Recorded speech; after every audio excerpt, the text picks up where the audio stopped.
Joining us on the Heister Automotive Group hotline. He goes by Dadgum Box Scores on Twitter. He has a wonderful newsletter called Bless Your Chart. He is Chris Gallo. Chris, what's going on, man? Thanks for coming on the podcast. Doing well. Thanks for having me.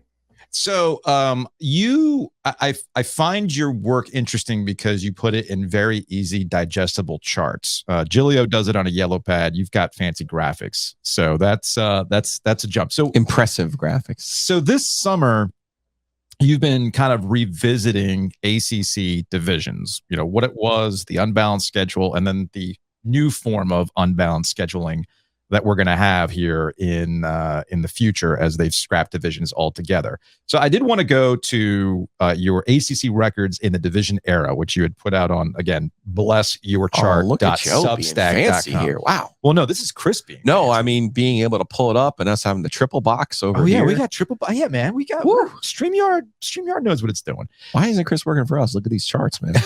Well, Chris, how much do you charge if we needed to do some charts? We can discuss that off there. All right, we'll discuss. I'll get in your DMs. So this shouldn't come as a surprise to anybody that Clemson absolutely dominated the division era of the ACC, followed by Virginia Tech, even though recent history of Virginia Tech hasn't been so kind. So 8 championships. We got 8 divisions. They've won the league, all that stuff. And they've won 80%, nearly 80% of their conference games in that time. Yeah, I think when I was looking at this, I think it was 2010 maybe. Clemson played in the Meineke Car Care Bowl, and I think they lost. Yes. And I was just flabbergasted by that. And then I was like, oh, yeah. Then they got on they were just rolling by like 2015 and pretty much beating everybody. So, yeah, it's quite impressive when you look at it and zoom out a little bit. They've really dominated the entire league for quite some time. All right, let's look at these teams at the bottom here. We got Duke, who has a division title, of course, because of the split. Syracuse has been like hot or cold, right? Like they're either somewhat functional. I know last year I think they were right at the Mendoza line there, but Syracuse, that's on the Atlantic side. Maryland was on the Atlantic side. I feel like a lot of that's Randy Edsall, and then Virginia, Coastal, but Atlantic, Wake Forest down there too. So you have 3 of the bottom 5, 3 are Atlantic. Yep, and I mean that might be a function of who you're playing, right? Yeah, take out all those Clemson losses, maybe. Yeah, I really enjoyed throwing Maryland on the graphic though. Yes, because it feels like it was so long ago. I guess it was so long ago, but they were in the league, and I think I looked it up in the Big Ten. They've actually done a little bit worse, if I have that right, since they've made the leap. So I feel like the competition's a little bit different in the Big Ten too, which might lead to that. Look how sad Miami is in that chart with 1 division title. Who did you ultimately give the 20? Was it 11 or 12? The one that all of Carolina, Georgia Tech, and Miami all claim. I think it was 12, right? Yeah, I think whoever played in the game. So not Carolina. No, because technically Carolina would have won that tiebreak, but technically they would have won that tiebreak. Mm-hmm. So when they handed out those rings, I was like, yes, you on the field, you won the actual division, but I know the records don't reflect that. So I guess this is the part that I find interesting. And Chris, who goes by Dadgum Box Scores on Twitter, Carolina guy, a lot of fun stuff, but the Bless Your Chart has a lot of good ACC information about how things were and where things might be headed.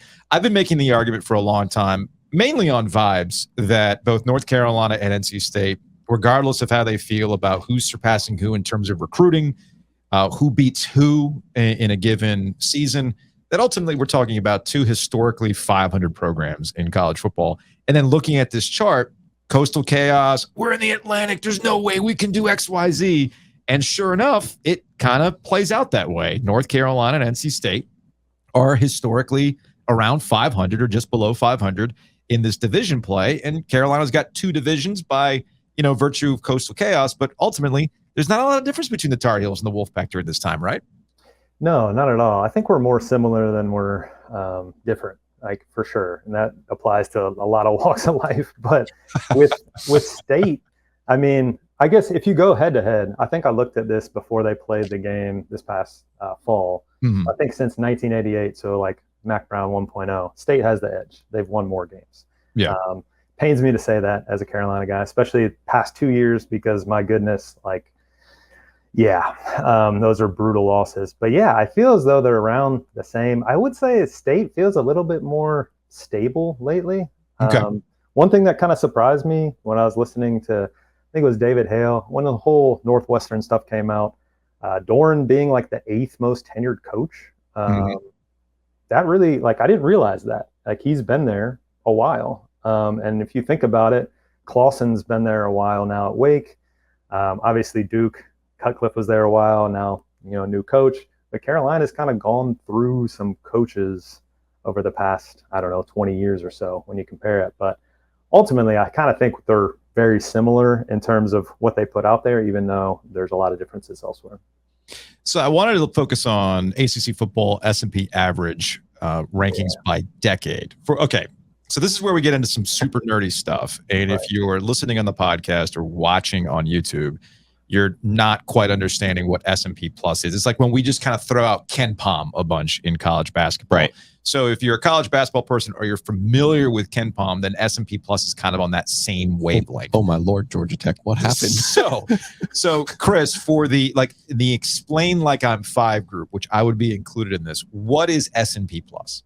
So shout out Bill Conley, works for ESPN now. So I think all the metrics are behind a paywall now on ESPN Plus, but if you're trying to watch things, you might get that content. So S&P Plus is like tempo free, and they also try to it's predictive as well. So you can liken it to a Ken Pom for football. In this chart, what we showed, so Bill Conley kind of released all the rankings all the way back, I think over like 100 years. So there's a lot of like nuance. There's probably things that aren't captured in there, but you kind of accept that, right? So on this chart, we looked at like the percentile ranking. I like using the percentiles here because it's easier to compare. Because if you're looking at S&P Plus and it's, you're ranked number 1 and someone's like 130, it's kind of hard to compare those two. With the percentiles, it's a little more clear. Hey, Clemson's like, the last, 2 decades around the 90th percentile, right? Now, like what's fascinating, if you look at some of the other, like Alabama for like 2010s, it's like they're just 99th percentile the whole time. But I found this really interesting to see, like, especially how the league's changed, right? Like Miami coming in, you're just saying what happened. Georgia Tech over the last few years, obviously 2020 is still young, but that's kind of the gist of it. I find those S&P Plus numbers really helpful during the season in terms of if you're trying to compare that to a point spread, you're probably going to be able to capture some information that might not be there. And it's super useful. So Bill Conley, I think, has been doing it a while now, maybe like a decade. So I'd recommend checking it out. So they do look similar again if we focus on State and Carolina. But why? Now, this you said would be based on the actual performance of the offense, the actual performance of the defense. Right. For State and Carolina, like why would mathematically State be better than Carolina with the worst record? Because it's based on the actual plays. Yeah, so it's based on like their rankings on each season and then the average of that. So I would say 2021 wasn't a glowing year for the Tar Heels. Last year was probably a bit better. I see what you're saying. Yeah. But same for State, you could say. Yeah, I mean, they're 69 and 72 if my glasses. Joe would give me a better zoom, maybe. Yeah, they're extremely similar, though. I mean, I think Wake Forest, like at times, and that's what's tricky, that the distribution there is what you're trying to show is like at one point, if there's a big hump, it's like, well, they were really good for maybe 1 or 2 seasons. But overall, if it's like just a flat line, then that tells you what you need to know. But ultimately trending upward. Right. I mean, yeah. So, but I mean, that would be the other way to look at it too. And again, when you look at NC State and North Carolina, you do find them somewhat similar, but NC State's a little bit more, has less valleys, so to speak. And that drives State fans nuts because it's just kind of more of the same every year. They'll win some games that they'll be surprised by. They'll lose some games that they wish they had back. But ultimately, they're decent seasons. North Carolina just seems to have more variance, it seems. Yeah, I think like 2017, 2018, I think Carolina's 2-14 in league play. Those 2 seasons combined. Yeah, they beat Pitt. Yeah. That's the Bubba Cunningham rivalry, the North Carolina Pitt rivalry, man. He's going to miss it. So, I mean, I think since under Mac, and I looked this up, they're like 20-14 in conference play. So lost the same amount of games, but obviously played more. But yeah, those 2 seasons were really rough. So you've written about this for ACC basketball and how it affects the NCAA tournament and how many teams are going to get, how many teams are on the bubble and everything else. We just have imbalanced schedules, and we've been talking about imbalanced schedules in ACC basketball for a really, really long time. And it's Virginia. It's easier to conceptualize football imbalanced schedules because of the division play, and people have their narratives about each one. But now it seems that the ACC has presented yet another version of imbalanced schedules that's probably more akin to what's going on with basketball, even with their 3-3-5 scheduling model that Joe Giglio so kindly donated to the ACC. So that gets us to a couple of things that you just recently wrote about on your newsletter, Bless Your Chart, where we can be high on Duke. We can be high on Duke. This is important because they got Riley Leonard and we like Mike Elko. But in your latest newsletter, Chris, you point out that the average opponent preseason win totals, Duke's got the most difficult schedule, whereas Louisville, based on preseason projections, looks like it might have the easiest schedule. So it's going to be a tough sled for the Blue Devils in this new model. Right. And I think Brownlow might have made the point last week where she said Duke might be better but have a worse record. Yep. I think that's completely fair going into it. I mean, I think Duke was really impressive last year. I mean, that Carolina game could have easily gone the other way. But when you look at the league, I think there's some tiers set up, and just based on looking at, preseason projections, I looked at S&P Plus, I looked at Kelly Ford. That's another site that has some early projections. And then you look at what Vegas is telling you, right? There's like 4 teams that are kind of consistently at the bottom. That's Virginia, Boston College, Virginia Tech, and Georgia Tech. Louisville plays all 4 of those teams. They play 3 of them at home.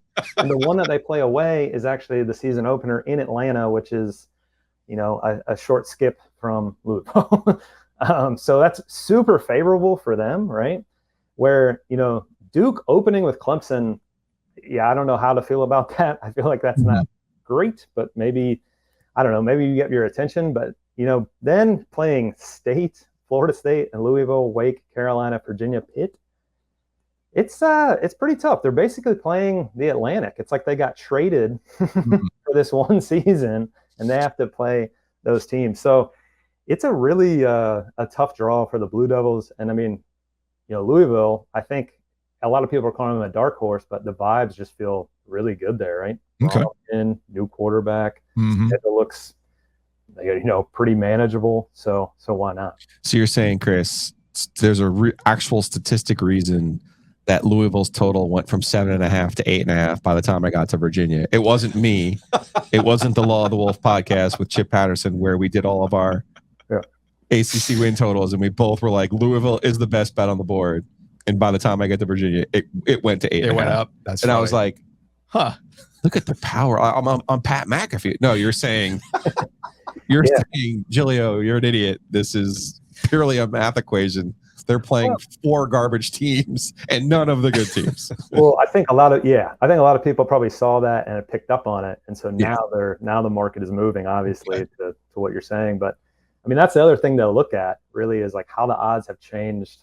And I mean, we're in the middle of July, so we don't really know yet. There is that too. Yeah, why are they changing? I don't know. Money's moving, I guess. But. Because people are starting to pay a little bit more attention. They get their Phil Steele. They start to look at the schedules like we're doing right now. God bless Phil Steele. He's a pioneer, man, and total salute. But man, he's been worthless for the last 3 or 4 years. That's unfortunate. He just copies and pastes from like the previous year. It's like the depth chart, and I have noticed it's a little. He offers no insight whatsoever. But if you're looking for no insight, if you're looking for quick reference, I think that's where it ends up. It's like a compilation of depth charts from like years past. So, Chris, we'll close on this because the other thing about schedule imbalance.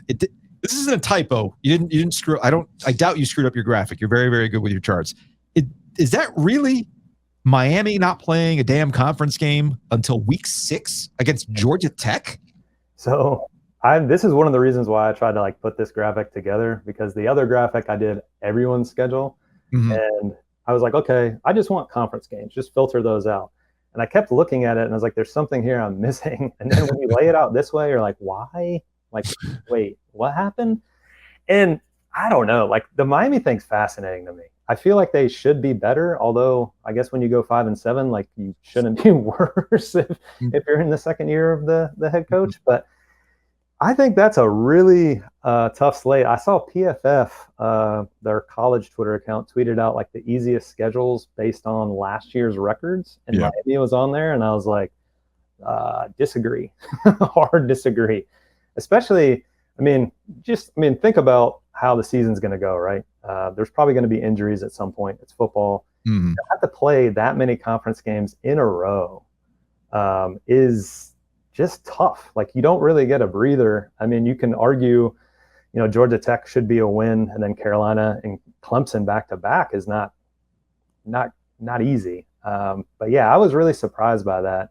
And I think early on they played Texas A&M on their out of conference, and they have a couple other maybe some easier wins. But yeah, they hop in. I think there's a bye week 5, and then they hop in, and it's straight conference games. Wake Forest is kind of like that too. Although I think in week 12 there, where it's blank, and this is where I debated, do you put Notre Dame on here? Because they're playing a lot of people. They're playing a lot of teams. Emotional game. A lot of them. That'll be an emotional game. And where will Sam Hartman's rib be? Yeah, that's the You saw million. that story, right? He had his rib removed, and his mom apparently like saved the rib, and they're turning it into some from tchotchke. last year. Yeah. Oh wow. Yeah, they're going to turn it into a tchotchke of some sort. Maybe it's a turnover rib. I have no idea. I really don't know. A mesh rib. Who's to say? Slow. As long as it's slow. Slow removal of the rib. Hey, Chris, appreciate you coming on. Good to actually talk to you for the first time. Been a big fan of your work for a while now. I reference it enough on the radio show and on the podcast, and I'm like, let's get Chris on to talk about these charts, man. So I appreciate it. Yeah, thank you so much, and y'all have a good one.